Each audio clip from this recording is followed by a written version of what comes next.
This is a tea time conversation that was invited by Rosella and Andreas for me, Monika Gross, to interact with people about the Poise Project, anyone who was interested or had questions. So I'm going to be recording this so I can share it with other people. It was in September, the fall of 2019, before COVID. I was going around doing some teacher trainings and presentations, and I had two colleagues with me in Basel. This was September 2019. Dr. Aniko Ball from Australia, who works a lot with dental professionals, and Belinda Mello, who works a lot with performing artists, but had helped me and the Poise Project develop a very particular Alexander Technique-based course for care partners, for carers, family carers or care partners of people living with challenging conditions. And I can speak more about that later. So one of the things, the Poise Project is a nonprofit that was started in May of 2016, 6 years ago. My name is Monika Gross. I trained in New York City with an Alexander Technique woman named Lydia Yohe, who incidentally was one of the first people to bring Alexander Technique to Germany, I remember. She was in the first 10 people who trained and graduated from the American Center for Alexander Technique, Judith Leibowitz's program in New York City in the 1960s. She had a very small training program that I graduated from in 1985. And that was before our membership organization was started in America, MSAT, which came later in 86, 87. So I've been teaching for over 35 years. And over those years, as many have also understood, we are still having a difficulty of being known by the public. And so as I got older, I always had this sad scenario idea that I would be on my deathbed. And then all of us, I would hear people whispering above me, oh, what did she do? And they'd say, oh, he was an Alexander Technique teacher. And the other person would say, oh, what's that? And then that would be like the last thing I heard before I died. And I didn't want that. So, because then I would have to be reincarnated and continue trying to bring Alexander Technique to the world. And so I decided, well, let's try to do something. Let's try to make it an examination of what happened, why we're in this situation now with this great lack of access, lack of understanding, lack of knowledge of these principles to the general public. And after about 5 or 6 years of investigating the subject, I came up with some ideas about how to address it. And I presented those ideas at the Alexander Technique Congress in Limerick in 2015 and wrote a paper that was published in those Congress papers, which kind of outlined a 12-step program to not be anonymous, to be known as Alexander Technique. So one of the aspects of the project is to try to bring research of our field. And when you go and you do a search for research, the two ways you can do that internet-wise is you go to a site called PubMed, which is medical publications, PubMed, and you type in what you want to search for, and it downloads all or shows you all the relative publications for that subject. Or you can go to a site that's just for a Google site. It's called Google Scholar, which is a little more broad. If you input Alexander Technique in those sites, you do not get very many responses or hits. Whereas for something like yoga, you would get more than 1,000, and Tai Chi, the same thing. So we're a bit behind in this process. And the Poise Project, in our small way, is trying to fill that gap. So what we did, in collaboration with Dr. Rajal Cohen at the University of Idaho in Moscow, Idaho, who is a research scientist there in the psychology and communications department, and she has her own lab called Mind and Movement Lab. We got what's called an IRB approval, which is an internal review board within the university that makes it possible for us to do research legitimately. This is the first step.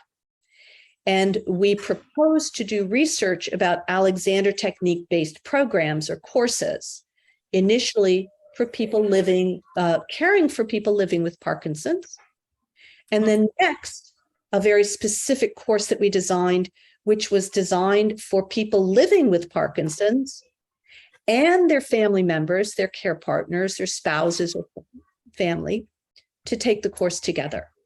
A very different course. So we have these two specific courses.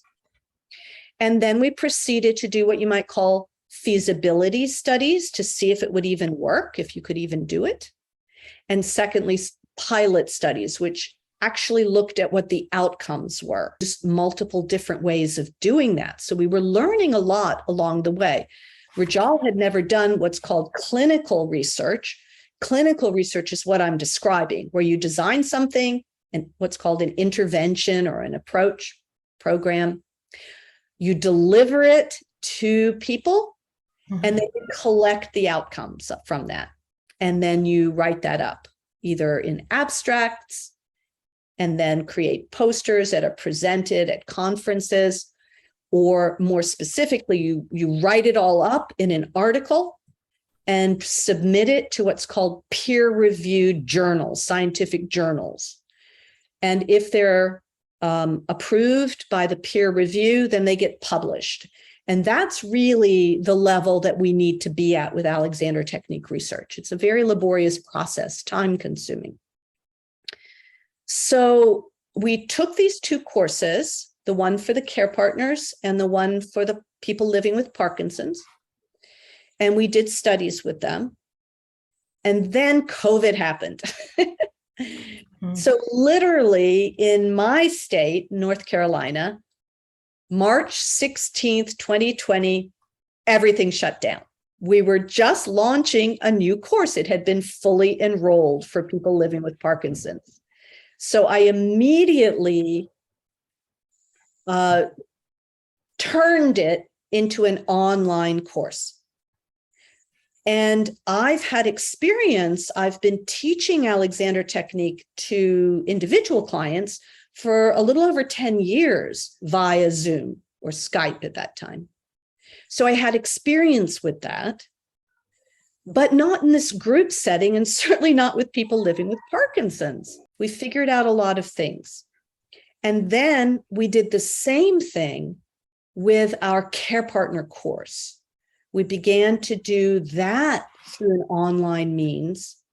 I had to train a few teachers to deliver it. And we researched that. This time, instead of it being care partners of people living with Parkinson's, it was care partners of people living with dementia, any kind of dementia, which could include people living with Parkinson's, because unfortunately, one of the aspects or symptoms of the disease progression can be this cognitive decline or types of dementia. Now is I'll show you, I have a little PowerPoint that I can show you that gives you some background about those two studies. So there were two courses, as I mentioned. The first is called Poised for Parkinson's. It's a course for people living with Parkinson's and their family care partners. And I designed this course in collaboration with a woman named Monika Norcia, another Monika, who lives in the San Francisco area. And she has a specialty with voice. And one of the symptoms of Parkinson's disease is vocal issues, particularly things like vocal volume, garbled speech, and so forth. So what we did is we created a course, and the original course was in person. And that course met for twice a week for 9 weeks, 8 weeks. That was 16 classes altogether. So there were 16 hour-and-a-half classes that met in person, and it was twice a week over 8 weeks. So over 2 months. Okay. We did our research collection both before the course started, after the course started, 3 months, for some of the people, 3 months afterwards, and for some of them 6 months. So it was sort of a 3 to 6 month post-course period to see if they retained any of those benefits, even if they hadn't had any more training. There we go. So here you can see these classes included verbal and manual guidance and individual and partnered activities. You can see me over on the left there teaching that one class. You can also see on the right how the care partners were learning how to put hands on their loved ones to help them a little bit with some of the Alexander principles and reminders. These participants in one of my classes here in Asheville, North Carolina, are applying body mapping to have a more sophisticated movement of their arms, learning about the arm connecting at the collarbone, gave them a lot more liberation of movement, because one of the aspects of Parkinson's is pain. There's a lot of pain involved because of rigidity that they have, and they can often get injuries in their shoulders and backs and joints. Here, participants are preparing to move from their chairs to their mats in a spiraling motion, and then they can spiral back up again to their chairs. They were learning how to work on the floor and also come up from the floor. This is something that you may recognize a little bit. It's kind of an adaptive, what used to be called monkeys, which we're now calling Dippy Bird, like that toy in the middle there. The idea that they could work with a partner to get a good lengthening of organizing their head one way and their tail the other way, and also to use their hip, knees, and ankles when they're moving. We also embedded all the principles in everyday movement, such as going up and down the stairs. And this learning was supported with review handouts that they had. Each lesson, there was a lesson plan for each lesson, and there was a review handout that they got for each lesson. We also recorded the classes so that if somebody missed the class, they could review the recording. So this is the research part. How did we gather research? There were three different ways that we did that. First of all, we met with the people beforehand, and we did what's called the the brief best test, which tests balance and coordination. It's a standardized test, and it's things like picking up a penny, putting on a jacket, balancing on one leg, things like that. And then we also took photos, these posture photos in front of a grid at the same time. Also, we had surveys that they filled out, and these were more subjective. Things like, do you feel this is, how well do you feel you're managing this particular symptom of Parkinson's? And that was before the course. And now, how well do you feel you're managing it after the course? And again, 6 months after the course. And then we also just did these very kind of semi-structured interviews with the people that we recorded and transcribed. So as you can see here, the participants in the in-person course became significantly more upright after their Alexander classes and remained more upright after 3 to 6 months. The photos of this subject show him at pre-course, post-course, and at 6 months with no further training. This orange line on the chart is the Alexander Technique group, and the blue line is what's called a control group. We had a small control group of people who didn't take the class so that we could do a little bit of a comparison. This is what I mentioned, the brief best balance test. So balance improved in the Alexander group, but didn't improve in the control group. And 3 to 6 months after the course, the follow-up there, balance continued to decline in the control group, but remained steady in the Alexander group. And if people maintain, if a person living with Parkinson's is maintaining a certain level, that's excellent because it's a progressive disease. They're supposed to be declining, actually.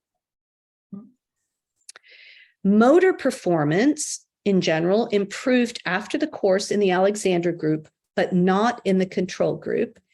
And 3 to 6 months follow-up, the performance continued to improve in the Alexander group, but remained flat in the control group.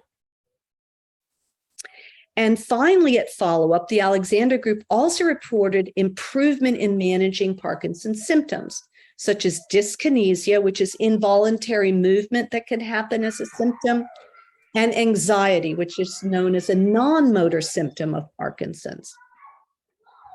And this was compared to the control group. Care partners also observed and reported similar improvements in their care receivers. So these tables show the percent of care partners who said their partner with Parkinson's improved at each of these symptoms, as you can see. And fatigue and anxiety are at the top of the list as having improved. Oh, here's coming someone. We'll let them in. Good.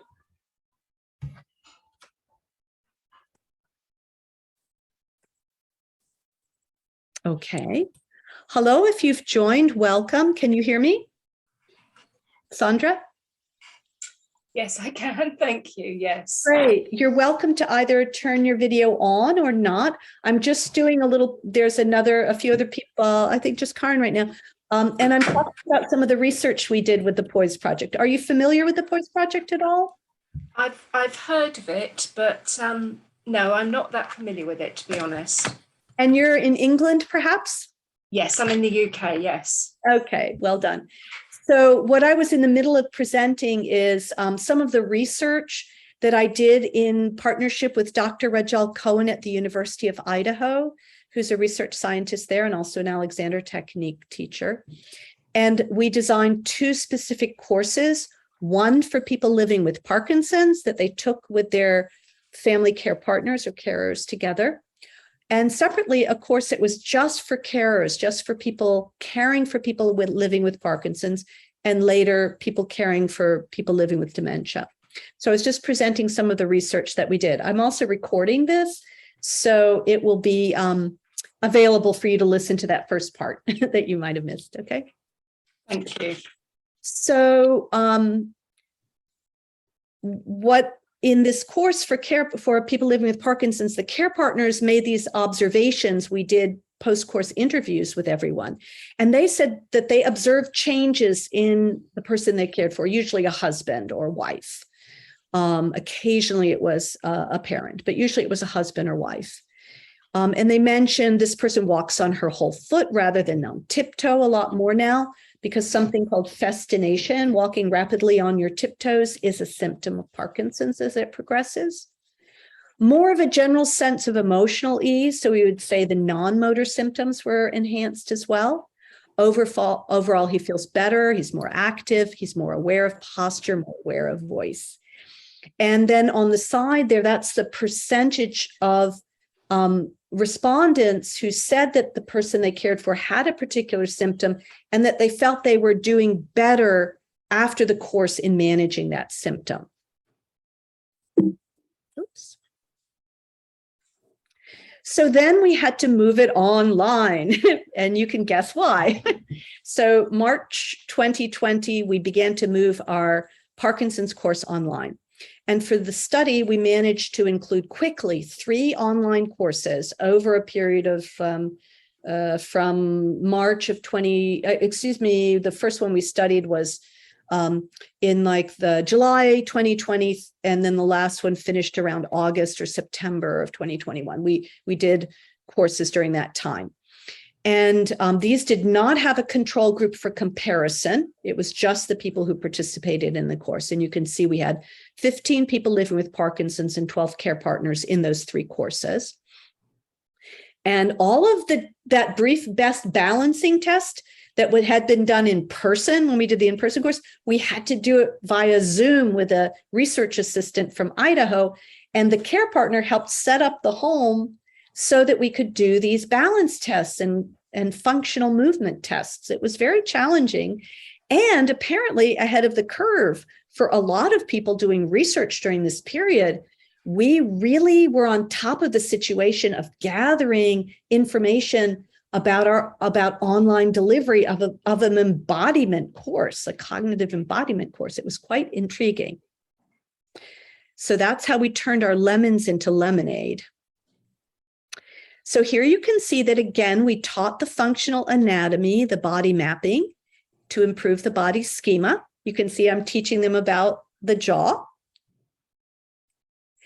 And we also taught them through activity. Here, we transferred what we had taught about going up and down stairs in the in-person class to an online delivery. We had the care partners set up the computer so we could see the person as they go up and down the stairs and give them guidance. And everyone else could see them too when they stopped video and we were just looking at the person who was learning.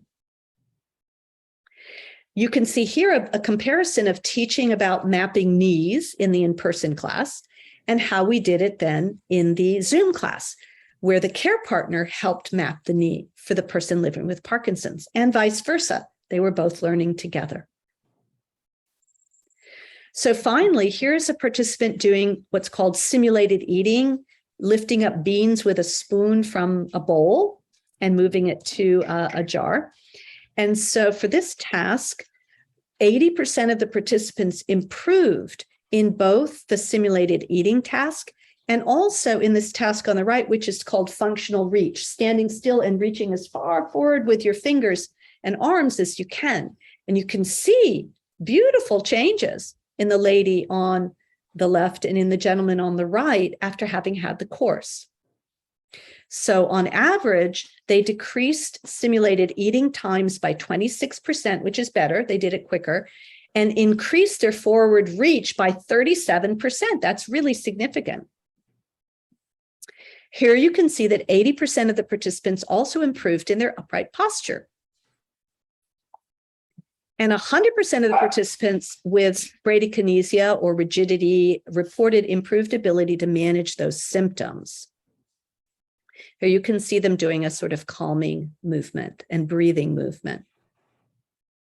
So the chart shows a comparison for our 4 in-person courses and our 3 online courses, because that's important. Were we getting similar outcomes when the course was taught in person and when it was taught online? First of all, did people attend? And yes, they did. You can see that the in-person attendance and the online attendance were comparative. Retention, did people complete the course? You can see that more people completed the course online. It was easier. Of course, they were also during COVID. It was, they wanted to do something like this. And in terms of staying with the study over to the finish when we did 6 months, 75% did and 90% did for the online course. So again, better retention. And here you can see some comparisons between the self-reported management of their symptoms for when they were in person and when they were online post-course. And you can see there's very decent comparison there. And what we wanted to point out, that third column, those are the people who took the course with a care partner online. And the people who didn't have a care partner to take the course with them did not do as well as the people who did have a care partner to help them do it. Oh, I already showed that one. Let's see. Here we have a celebration. They brought their own cake and had that made. They were so excited about the class. That was the in-person class. And now I think, let's see if you can listen to one of them, one couple sharing. Oh, it did not go. Let's see here. Physically, I've benefited. I think that. Can you hear that? Yes, I can. Thank you. Good. Yes, I can. Okay, good. Then let me continue. I can do many more things physically than I could when I started. I'm more positive. I'm more confident. I have, like I told you, I have hope for the future. I think that mentally, I've improved. I'm more aware of what's going on. I'm more interested in my surroundings. I've started doing things again rather than using it as an excuse to not do things. And I do things as I have time and capability of doing them. I've got all the time in the world to do them. Basically, the last year or so, I've seen a decline in his physical movements. And with the knowledge and that we've been doing it in our classes, the movement part of it has been applied daily. You can see the poising and trying to be balanced and focus on the surroundings as he walks. And you can see that even his structure of his body, you can see, but you can see improvements. You can see everything, the knowledge that we have gained from this class. Mentally, I think the knowing that one, you're not alone. Two, you can face this with the knowledge that you have gained and try to improve. I think that it has improved his mental state as well. Because you had some physical issues that you were challenged by. You know, you feel like you're once again, like, did you make the right decision on having both your knees replaced?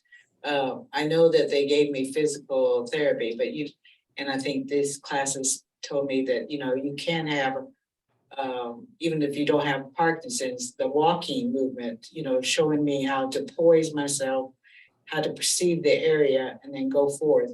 I think sometimes even with my mom's, that her dementia, you know, and her demands has made me like say, okay, you need to poise before you react. So, you know, it applies to me as well, because I need to poise myself before I walk or react to anything, not just my mom or my husband. So I just wanted to identify there, she was caring not only for her husband who's living with Parkinson's, but that she was also caring for her mother who lived with them, who had Alzheimer's disease. And she had had 2 knee replacements over this period beforehand. So the care partners really benefit from this work as well. It's very challenging physically and emotionally for them. And they often have other responsibilities, even jobs or children that they're also taking care of. Here's another couple, Vincent and Cricket. Well, in the beginning, it's kind of grueling. I mean, it's kind of grueling off and on throughout the whole process, because when you're trying to take patterns you've established over a lifetime and change them, your body doesn't want to change the pattern, your brain doesn't want to change the pattern. So I'm met with a lot of internal resistance on my parts. And once I became aware of it, consciously aware that I was frustrated from learning a new posture, a new movement. To replace that old habitual pattern, it became easier. Realize you're operating in an habitual mode, you pull out of it, try to straighten out, and then do it over and over and over again. I noticed a lot of, I benefited from knowing more about what Vincent was coping with Parkinson's. In the class, you would explain, when you have Parkinson's, this happens, or, you know, as far as responses are slow, you know, things like that I didn't know. So we're just trying to piss you off. No, right. He just said, so I wasn't just trying to piss you off or make you angry. It was a matter of having to gather himself and focus on what I was saying, and, you know, that it was a condition of, I mean, I learned a lot about what he copes with. I saw a lot of changes in his abilities to do things like socially, he would have nervousness about going in front of a whole art community in a certain state he was in. And then afterwards, we would go to an art opening and he would be Stumble through as quickly as possible. a lot more comfortable. So we're very grateful for the people who participated in our studies and shared these interviews with us. They were quite moving. This couple, when we saw them 6 months after the course, he was explaining how he uses Alexander technique during these times when his medication goes off, what's called an off period, and he can feel that coming on, and he tells her, and he just keeps staying with himself, noticing where he is until he gets past that. It was very moving. So moving quickly to the next class, this was called Partnering with Poise, and this was caring for the care partner, who can be an invisible patient. They're not often given, as I told you before, the credit or the acknowledgement of the difficulties they're going through or the health issues they're going through. They're often aged and elders themselves.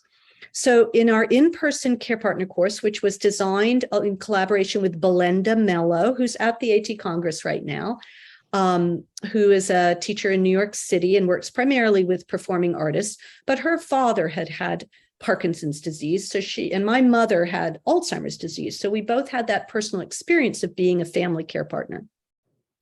So this course was a 10-session group course that met once a week for 90 minutes. Again, there were review handouts for each class. And we had 4 assessment periods: before the course, after the course, 6 months after the course, and 12 months after the course. So it was what might be called a longitudinal study to see, did people retain any benefits a year after the course without having had any further training. We had, 73 participants began the course, 63 participants completed the course, 57 women and 6 men. This was throughout the Southeast in North Carolina and Washington, D.C. area. We didn't have a control group, and 53 of the participants continued all the way through the 6-month and 12-month period. 47 of them completed the full 12 months of the study. So that there was a lot of retention. They were so excited and so moved that we cared about them over that period of time and really wanted to share their experiences with us. So here you can see, this is Ashley Heyer. She's a teacher in Greensboro, North Carolina, and she also led a course in Burlington, North Carolina, nearby there. As you can see, the instruction again included both manual and verbal guidance and the body mapping information. And here they're both manual and verbal guidance again, and they're learning some gentle spiraling movement, coordinated movement. And there you can see, learning some sit to stand. And here the instructor is leading a group in what we called our think ups and sync ups, our awareness warm-ups. So these were applying Alexander technique direction to movement.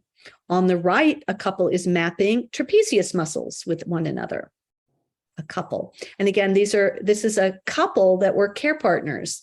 They were both caring for his mother who had Alzheimer's disease. And of course, we taught some constructive rest and stillness for them, strategies. So I think I had mentioned, so executive function was the main outcome we were looking at. Were they able to think clearly and have better cognition and their ability to control their reactions to things? So executive function improved greatly, and self-efficacy improved. As a correlation, self-efficacy is your feeling that you can do what you want to do, that you want to do something and you can accomplish it. That when when the self-efficacy and mindfulness increased, fear and fatigue decreased. And again, it was very well received in the subjective anonymous surveys. And in follow-up interviews at 12 months, numerous participants reported increased physical and emotional confidence and well-being, despite the care receiver's declining health and increasing needs. So then we moved it online, and we were able to study 2 courses last year from the summer of 2021 to the fall of 2021 with the same course online. And it was people caring for people living with dementia for this group. And this is some response. Oh, let me see. I have information about the outcomes from that I can share later. And here's an interview with one of the women who was in the in-person course. Let's see.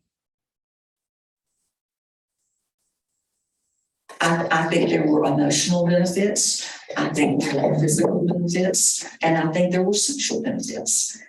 Physically, it was learning how my body is supposed to move and how I have developed over my years some bad habits. And so I'm more intentional about trying to work with my body instead of doing things that are not good. The emotional support, just being around other folks that are walking the same walk that I'm walking as a Parkinson's caretaker. And that every week was something I looked forward to. One day we talked about seeing wide and not having tunnel vision. And as I walk, I tend to have tunnel vision walking. And so now when I walk, I think, Betty, see the world, look wide. And at first, she would have us practice things. And I had to make myself bring these things to mind, and sometimes I would forget. But, now it's just a part of my being. I just do it. And I think, oh, there's AT again, clicking in. And so it has just really become a part of me. And here's a gentleman expressing his experience.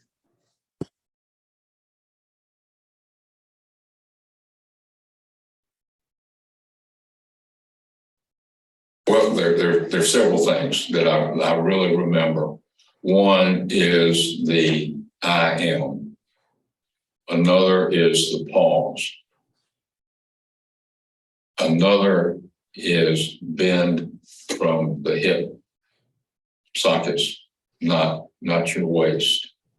That one has probably provided more absolute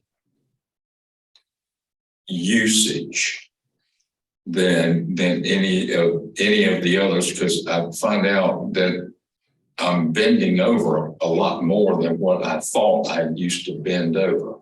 The other thing that I really like is the I have time. That and the bending at the hip, probably if I had to pick two that were really high as far as pure benefit to me in my everyday life, every day, it would be those two items. And then a brief one from Eunice here. One thing that I did learn more to take time for myself, which I was devoting all my time to my husband for. And right after the class started, I went to Weight Watchers because I, at night, I would just start eating, once I got him. So I would eat emotional eating. So I went to Weight Watchers. I've lost a total of 12 pounds. Oh my goodness. So I'm on the road getting back to where I want to be. Mm-hmm. So we always understand there can be very peripheral, unexpected outcomes from Alexander technique and the embodied agency that it provides an individual. And then this is very much this woman was, during the course of the course, she made a very difficult decision to place her husband finally in a care center. And she shared some of her insights about this. I almost think it started back with the I am. Sort of that I need to take care of myself. I am important. I'm valuable. I'm not just a caretaker. I think it started right from the first day, and I wasn't consciously thinking, what is this class doing for me? I just showed up. Yeah, and I just went with it. I didn't judge it. I didn't go, what's the purpose of this? I just went. Is that unusual for you? Yeah, because sometimes I'm an overanalyzer. At times I try to correlate it to yoga, Tai Chi, things I've done in the past, mindfulness. But some of it was different. I think it was the mind-body piece, because I stay here and not here. So by being more connected here, somehow that all worked together. I don't know, I can't describe it, but I became very aware today of it. Like, wow, I should have shared that with the class. That's huge. Yeah. And I find I'm able to sit with my feelings better. Before I was the great escape Houdini. Let's see how busy I can make myself so I don't have to feel the pain. I was with other caregivers who number one were going through what I'm going through. And I felt I could, because I'm quite empathic, I felt their pain. I felt the pain in the room somehow. And I thought, oh, that we're all the same. And I just felt like I didn't have to be on, I didn't have to be anything. And finally, this sweet, very last, I'll just share this very sweet sharing from Miriam, who was caring for her husband who has Alzheimer's disease. And she also references the theme that we had of I am, which I'll explain later. Because even though you have the best intentions, if you're hurting your physical body, you're going to end up hurting your person that you're caring for. You're going to end up hurting them because your body isn't functioning the way it should. So the Alexander system not only teaches you about your body, but it gives you self-worth. I am. And when I'm having a bad day, even if my husband is at daycare and things, some days things just go wrong, I'll walk through the house thinking to myself, I am. And it helps you not only physically, mentally, but most importantly, emotionally. Okay. So I will end the screen share there. Sandra, you can keep your video off or turn it on, whatever you prefer. And I wanted to take any questions about those before I share anything further about the Poise Project. Did that give you an idea of a little bit about the research that we were doing? Yes, it did. Karen, what about you? What about, was that giving you some oversight about the research? Yes, it did. It was very touching what people said or talked, what they were experiencing and what happened to them. And it's encouraging to go on. I think we have something that is unique, that as the Poise Project has moved forward, we've been better able to articulate and identify what an Alexander Technique professional, or as we reference it when we talk to industry people in the healthcare field, an Alexander Technique specialist can offer as an additive to an interdisciplinary care team, which is one thing. The long-term retention of these benefits. Not only do people retain the benefits, they increase over time often. And secondly, that you don't have to set time aside to practice. It's integrated into your daily life, which is perfect for people who are caring for someone, who don't have the time to go and often do a yoga class or do a half-hour meditation.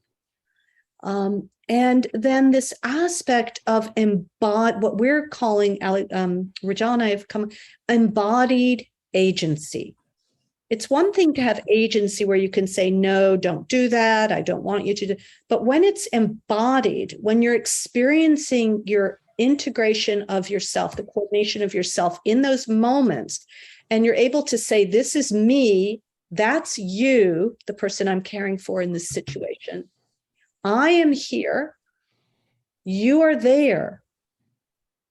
And it was profound for these people to be able to maintain their self in those settings.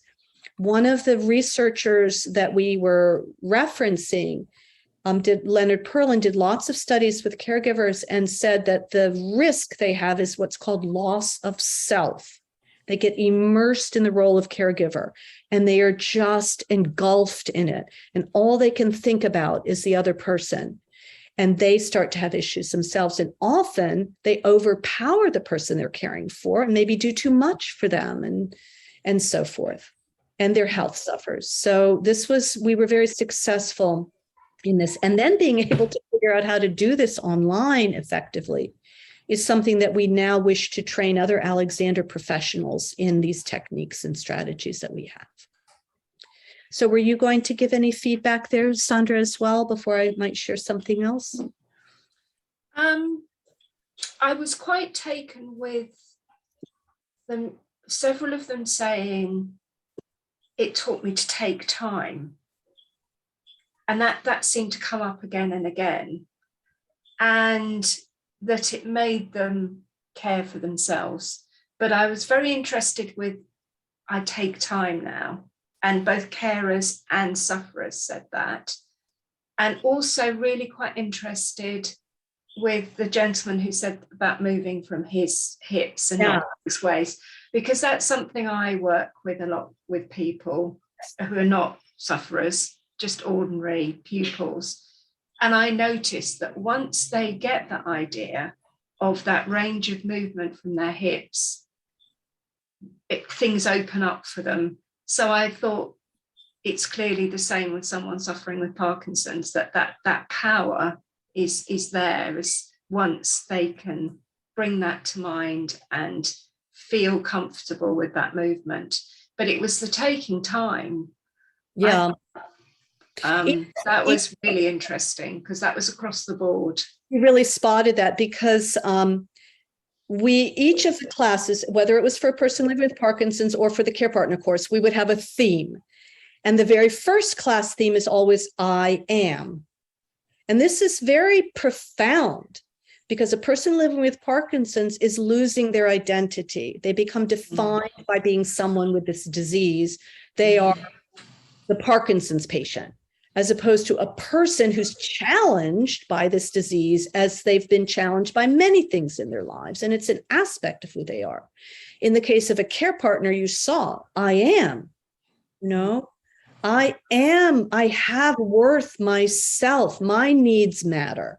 And this is what we kept really profoundly expressing to them. I have time for the care partner course came in, I think in lesson 4 of the 10, and they laughed out loud, right? I have time, right, sure, of course I do. And care for the Parkinson's, it came later, but it was this notion, because with a person living with Parkinson's, they have bradykinesia, things move slowly. They want to say something, it takes that extra half minute to get out. And the care partner doesn't always understand that and answers for them or rushes them and so the I have time is different for them than for a care partner who says, okay, things are crazy, I'm going to be late for this doctor's appointment, but I have all the time in the world, helps me stay calm. Yeah. So these are very basic Alexander ideas that we found very simple ways for them to access experiences in the class that connected to a simple phrase like I am or I have time. It was the fact that they had some activities around that anchored it and embodied it. That's very clever. It was very clever. Because it's a simple concept, which you, as you say, you can hook onto that. So many of the principles. But if you try perhaps to make it more complicated, because even as carers, they're dealing with so much in their lives, making it complicated, it's like, I can't deal with anymore. I can't deal with learning that. And I think, something so simple. I think, as you know, Sandra, that's for all of us, right? We're all overwhelmed most of the time, I think. So keeping it simple, I think we learn from working with these populations how to be more effective with anyone. Yes. As one of the first things we teach everyone is heels down, just where are my heels? Where are my feet? Delivers this lighten up reflexive response, cascading effect that we would call the directional upward direction. Yes. I am here. When it's attached to those experiences of poise and lightning, becomes powerful because all they have to think is I am here, and they go through all of that process. We might call direction, right? Yes, exactly. So Karen, any other feedback before I share a little something else? No, I totally agree with you, what you said before. And I was so impressed, the man who said, he left 2 fingers. He said the one was the time and the second was the hip, the bending, was helping me so much. What you said, you both said before, make it simple and keep it simple. Yeah. That's a very important, so important thing, because life is so complex and so complicated, and it's all of us who are in this complexity, lost. Yes, lost. And so what we say in our courses, what we found to bring people into that simplicity is to say, life is full of unknown, unpredictable, unreliable events, particularly if you're living with Parkinson's.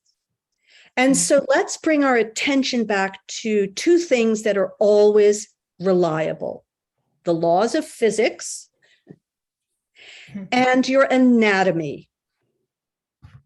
Your heel is never going to look like your head, and it's never going to be attached to your elbow. So bringing in even the most simple things that they can move their attention to, anyone can, that's reliable, understandable, available instantly, is so important to feeling this embodied agency and control. So what I wanted to do now is just to show really quickly a little bit about the Poise Project itself. So I'm going to open up this presentation here. And once again, I'll share my screen with you once it loads. I just want to give a bit of an overview about the Poise Project itself. Beautiful. Okay.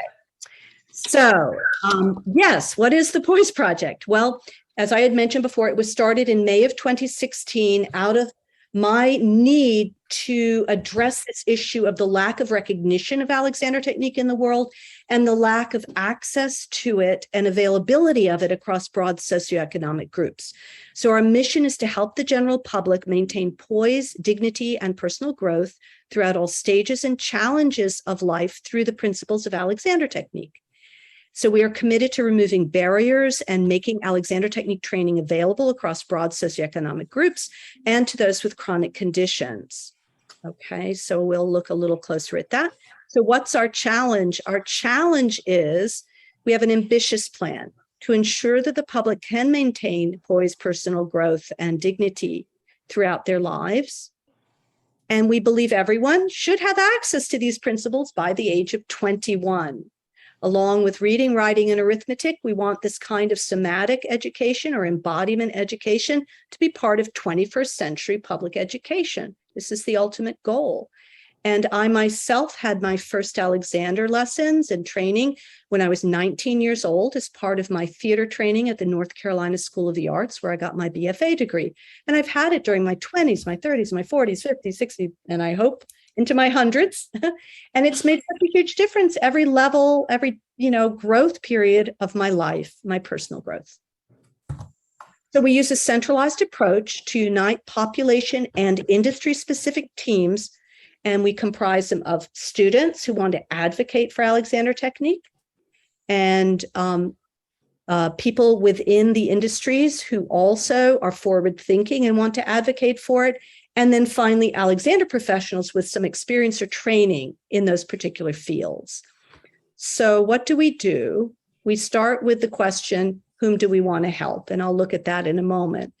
So since its launch in May 2016, I've worked as executive director and I advocate full-time for Alexander Technique, including by attending conferences around the world where we host exhibit tables with small teacher teams. That's why I'm not at the Alexander Technique Congress in Berlin, because we had on our agenda 4 or 5 conferences that we needed to go to, and we have very limited funds.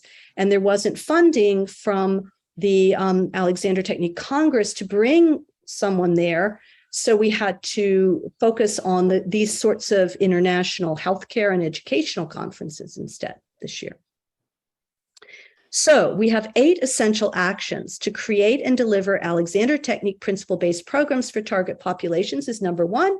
And you just learned about that, right? Those 2 courses that we created. And we would like other Alexander professionals to help design more of these types of courses and also research them. Those are the Poise for Parkinson's and the Partnering with Poise, right? Second bullet point, and we have to do all of these 8 things all at the same time, kind of juggling them at the same time to move the profession forward into the 21st century. We need to create Alexander Technique principle-based continuing education courses to educate industry professionals who don't know about Alexander Technique and deliver it with Alexander professionals and other advocates. So this is another job for the Alexander professionals to do these kinds of continuing ed presentations. And here you can see us, Rajal and I, and some other teachers doing these sorts of presentations at the American Congress of Rehabilitation Medicine. These are. And here, that is again, that was our introductory course that we created, which is like a PowerPoint and course and experiential as well, to give people an idea of how we can be part of clinical practice and be part of patient care. And then here I'm doing a presentation at one of these conferences about caregivers and how we can help caregivers and how important their needs are. Thirdly, of course, we need funding, and we need nonprofits and other funding to create these kinds of models and bring the work to people who can't afford it or know about it on their own. So we had some funding from the Parkinson's Foundation, from the Alzheimer's Foundation of America, and from something called Mountain West Consortium that was through the University of Idaho.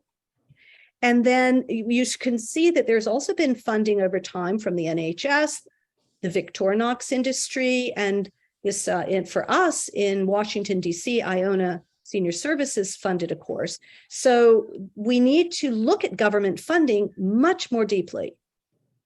Also, we did a lot of private donor outreach, which has been up and down over the years. And we're very grateful for everyone who has donated to the Poise Project. And if you're listening to this, we hope you will make a donation, because every penny is used to try to further these 8 items that I'm sharing with you now. And we also take any money that we get from the teacher trainings that we do and professional development training to funnel back into the Poise Project to help cover our costs. And so there are a few Alexander Technique nonprofits. And just to know also, all of the membership organizations are also nonprofits. All of these organizations could do grant writing and fundraising for targeted projects. And I hope that they will start to do that as using the Poise Project as a model. The Poise Project can also be an infrastructure for other organizations, for other individuals and projects to raise money on as we become a fiscal sponsor for them. We also, as you know, we saw initiate research projects to build on any existing data of Alexander Technique. And we talked to you about the 2 courses, and these are what's called research posters that we've presented at international conferences. And here we are presenting a research poster. That's Marie-Laure Duplex, who's our French representative for the Poise Project. On the left, this was at a congress in Nice. That's me presenting a poster and discussing it with delegates at this International Movement Disorder Society conference. And here I am at the World Parkinson Congress in Kyoto, Japan, presenting a Care Partner poster. So we also want to create jobs for Alexander professionals in new populations and industries through this targeted approach. Because until there are jobs after someone graduates from a training program, we're not going to have a diverse population of teachers either, which is a focus at the AT Congress this year. How can we have diversity, equity, and inclusion? Well, one thing is we really need to have a job at the end of a teacher training program. So we're working on that. That's why we go to these conferences, to try to get clinicians interested in hiring Alexander professionals. And here we are exhibiting at this World Parkinson Congress in Kyoto. Very expensive just to have a piece of carpet at these conferences. We have to raise a lot of money to be present at them. And we create very nice graphics that we use, so we look very professional and credible. You can see one of our banners there. Here I am advocating for Alexander Technique at a big conference about non-pharmacological approaches for chronic pain as part of the National Sciences and National Institutes of Health in Washington, D.C. I was there advocating for Alexander technique. And we also want to inform our colleagues in other healthcare industries and educational industries about Alexander technique. And we want to be able to have broad reach. So here we are also showing up at small local events, having a booth there where we can give little tune-ups, Alexander tune-ups to people so they get a taste of it and learn what it is. And we also do public workshops, a full day where the public can come in. Anyone interested or working in the field of Parkinson's, for instance, in this conference on the left was in London, on the one on the right was in Japan, in Tokyo. And everyone comes together, everyone learns together, whether they're a doctor or a person living with Parkinson's or an Alexander teacher. And we all share. And then we do a little card which says, what did you learn today? And here you can see we have in French, we have in Hungarian, we have in Japanese, and we have in English, the takeaways, these little tune-up takeaway cards. Finally, number 6, we want to create the pre and postgraduate training. So we actually want to train you as teachers in these programs. First of all, just best practices for a particular population, if you just want to use that in your private practice. But more importantly, we want to train people to deliver these courses that we're testing. These replicable courses, we want to make them scalable. We want them to be broadly accessible. That will require long-term training and mentoring, which is based on models like Dance for Parkinson's has done, or the mindful-based stress reduction has done. And next year, we're going to be launching those module trainings for Alexander professionals, hopefully somewhat subsidized, but not 100% subsidized by funders, we're hoping. This was training on the left that I did in Switzerland in the Parkinson's course, and on the right was training in Hungary and Budapest for the Care Partner course, some teachers there. And then these were some trainings that I did in California and again in Tokyo on the right. And this is in Hungary. And this is in Switzerland, in Basel. So you can see we're trying to go all around and give as much information as we can. Once COVID shut down, we didn't really do much teacher training because of the online pressures to do our research and the lack of funding to travel. Now we want to revive our teacher training and do a combination of online modules along with in-person, so that it will be easier for teachers to train and for us to do it without great expense. Number 7 of the 8 is to create internships for third-year trainees or post the first year after they graduate. This is what other professions do. They provide internships in different industry settings. Let's say to be a teacher assistant in a kindergarten class, or to be an assistant for a physical therapist in a course that they might be doing with people living with Parkinson's and so forth. And number 8, our final goal, to try to bring curriculum, design curriculum, and bring it into primary, secondary, and tertiary educational settings to fulfill my heart's desire, which is that everyone will have some level of interaction with these principles by the age of 21. Freshman year as an undergraduate in college, perfect time to get this information when everything's so chaotic and you've left home and you need some support, some help in that way. And also equally interesting, if it's age appropriate, to do it for young people. So we had a panel at the AT Congress in Chicago about education.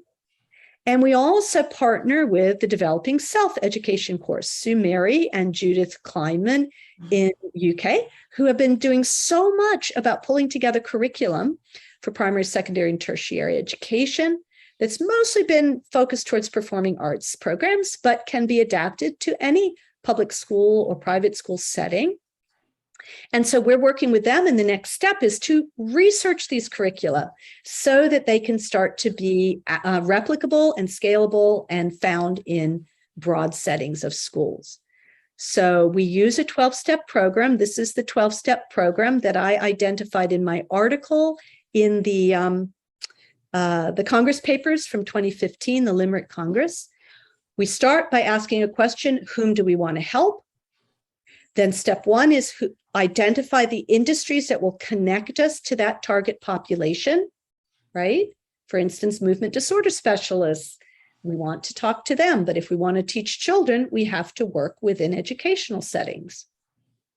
Step two is to locate Alexander teachers who already have some experience working with those industries, like Sue Mary or Judith Kleinman for children. Then we locate what we call an advocate translator, someone who is in that industry, but has a working knowledge of Alexander technique, who can translate between our Alexander jargon and the jargon or language that's used in that particular industry. This is very important, and they'll help us all the way through. Language is extremely important with the Poise Project, and we always want to find ways to make it accessible and understandable and get feedback and change what we're saying based on the people we're talking to and the feedback they give us. Step four is we identify the perceived needs of that industry, not what we think they need, but what they tell us they need. And then we find out, well, what are their current solutions for those perceived needs? And what do we have that will add something to their solutions and give them something that these other solutions don't have? Finally, we put this all together to do a presentation to someone who can be helpful because they are a forward-thinking expert, but not the decision maker. Someone who's kindly, who knows nothing about what we're talking about, who we can do the presentation to first, who'll give us feedback about what's working and what's not, and can also tell us who to go to the presentation, or more importantly, who not to go to, who we shouldn't do a presentation for because they'll just not be open-minded. And then step 8, we identify those people with the help of these advisors, and we do that presentation, including what are our funding sources and delivery systems that we could identify and offer them so they don't have to go searching for that themselves. Make it easier for them to hire us. And step 10 is we want to work with Alexander training program directors who are interested in these kinds of curricula so that we can bring that into their training programs and help design these curriculum for the trainees and the postgraduate studies like we've been doing in our trainings, so that these graduating trainees have these skills already by the time they graduate. Finally, step 12, we connect all of these well-trained and capable and credible teachers to these internships and jobs. And these are the types of populations we're looking to help. We've mentioned some of these. You can understand these are great populations for us to work with, and that we just need replicable programming that we can share and research so that we can go into these places and offer this in a way that would be hireable. So if you have experience or know of other Alexander teachers with experience in any of those populations who would like to design curriculum with us and with our support, please let us know. And if you know of industry experts within any of those populations who aren't Alexander teachers, let us know. And if you would like to help us, these are the sorts of things that we need, and you can review them from the recording that I'll be posting. So thank you for taking the time to listen to this. And please do consider making a donation to the Poise Project. You can go to our website, our donor page, and there's a number of different ways you can do it. If you live in America, it's tax deductible. If you live outside the US, it's not tax deductible, but it could be tax deductible as a professional contribution or a professional marketing note in your tax preparation. You can ask your tax preparer. Just to close, to say the Poise Project is not an Alexander teacher organization. It's a nonprofit that serves the public. So our focus, our mission is the general public. not the Alexander teachers. Obviously, it involves them and provides improvements for all of us as teachers. But when we decided on a code through the IRS to become a nonprofit, we looked at education, we looked at healthcare, and none of the IRS codes were applicable. The one we ultimately chose was personal social services. So we're a human social service provider. Alexander Technique teachers can start thinking that way, that we provide a human service or social service or personal service. And this is in the same field as things like yoga or mindfulness or support groups, things like that, that we're in that area of service providers. And I think as Alexander professionals, if we start thinking that we're providing services, we're going to do very well. And so much encouragement for everyone who may be listening that this is nothing but opportunities in 2022, nothing but opportunities. The industries have reached this point where they're interested and ready. We've, at the same time, are having trouble meeting that. And so we need all the help we can get. Instead of saying, well, we're mindfulness, which is something that's already established, we need to say we're embodiment, we're cognitive embodiment training or practices. The mindfulness train, rather than being a caboose on the mindfulness train, which is already leaving the station, it's pretty established, we'd like to be the engine on the embodiment, cognitive embodiment train, which is arriving. But that takes work, takes promotion, even more than marketing. Promotion means you're putting information out, you're showing up at conferences, so it becomes well known, and we have been successful. As I went to this last conference in San Diego that was an Alzheimer's conference, a woman said to me, oh yes, I saw you on the Parkinson's Foundation website. I saw about the Poise Project and the courses you're doing. We're getting this more and more, that as we're more present, Alexander Technique becomes more known. So some final thoughts and feedback? I certainly feel that it's really good and really useful. And I wish you every success with it. I really do. Yes, I think it's a really, really good thing to be doing, a really good idea. And I have to give some real serious thought to how perhaps I could maybe become involved or help in some way.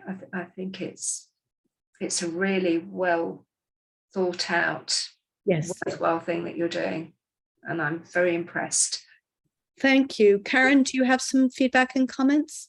And then I'll make a final suggestion. Okay, I'm impressed as well, and I wish you so much, how can I say, not luck, but success and pleasure. And it was a lot for me at the end because of all these English. Yeah, I went faster than I would normally do. Yeah, doesn't matter. It's okay. It's okay. So I will recap it and re-listen it again. Think about it. Thank you so much. And one of the most important ways, as I said before, that people can help is to make donations. And not everyone can make a donation, or even, or it's very small. That's good. But what you can also do is simple fundraising to people who love Alexander, your clients or your friends or your family or people in your community that believe in this. You've always said, why doesn't everyone know about this? And you can say, well, this is how we're going to make that happen. So the Poise Project has the infrastructure to do that with you and, to give you a setup where you can reach out to your friends and text, mail, or email to do that. Also, if you're on Facebook, it's very simple. When people have their birthdays or whatever, they do a little Facebook fundraiser. And even if it's a couple €100 or a couple £100, it makes a huge difference if people would do that. And so that, again, we have a whole little sheet about how to do that. So we know that Alexander teachers don't have the deepest pockets, if you will, but certainly you have access to people who may, or who would at least like to make their own small contributions, which can add up. And then on the other hand, any other skills that people have, that's what we want to navigate, particularly if you would like to take the time to share or to design or share an existing curriculum that then we can help find ways to research and make accessible. So the other thing we'll be doing, starting up again, will be the teacher trainings that we had been doing, which will now be a kind of hybrid where we'll have some in-person training, and then we'll also have some recorded things and that are available to the people training. We'll also have Zoom training sessions together live. And then we'll also have Zoom one-to-one where you'd be mentored when you're learning how to do these courses or for further training. Clearly, training to do the courses in person is one thing. Training to do them online is an additional training. And we have some wonderful strategies to create embodied learning via the Zoom setting. So we're hoping to start up some very in-depth teacher training starting next year, 2023 in January. We hope to be doing teacher trainings like this in Paris. So the trainings would be in both English and French. And then in the summer, I believe it's July or August, in Barcelona, we'll be doing training there. And of course, that would be in English and Spanish, because the World Parkinson Congress will be happening in Barcelona then, and we'll have a team there. And we also want to do the teacher trainings. In addition, we'll be doing more low-key training again in, first of all, just best practices for working with people living with Parkinson's based on our research and experience. That's for the person who just wants to incorporate that into their private practice, as opposed to trying to learn any of our workshops. And then the second training would be for people who want to work with caregivers, carers, care partners. And again, some insights in how to do that effectively. And thirdly, this whole idea of working online. So just an individual training for anyone who's interested in learning how to deliver embodied cognitive embodiment Alexander technique training in this way, based on, again, the research that we've been doing. So we hope to be able to reach out to everyone at the end of this year, beginning of next year, when we do our next fund drive, and also to announce these trainings. So thanks. This was great. And I'll be posting this up on the AT Congress page, and also on the Poise Project and Facebook. Okay, thank you. Thanks, everyone. Tschüss.